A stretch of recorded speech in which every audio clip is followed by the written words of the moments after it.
Hi everyone, আশা করি সবাই খুব ভালো আছো। তো একটা কথা শেয়ার করতে এলাম, সেটা হলো আমরা প্রতিনিয়ত ছুটে চলেছি কোনো না কোনো উদ্দেশ্যে। তো সবাই ছুটছি, আমিও ছুটছি।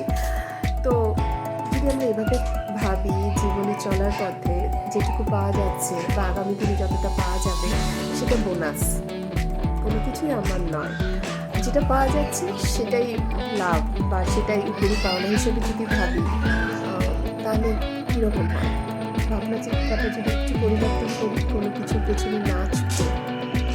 তো এটারই অনেক প্রশ্ন আছে, অনেক দ্বিমত আছে, সেসব আমি জানি। বাট আমি জাস্ট একটু শেয়ার করলাম যে যদি চিন্তা ভাবনাটা এইভাবে করা যায়, ভালো কেমন হয়। এনিওয়ে, আপনাদের যদি কোনো মন্তব্য থাকে আমাকে জানাতে পারেন। তো আজকে তো সানডে, ভালোভাবে কাটান, ফ্যামিলির সাথে কাটান, এনজয় করুন, টেনশনটা দূরে রাখুন, সানডে একদিনই আসে।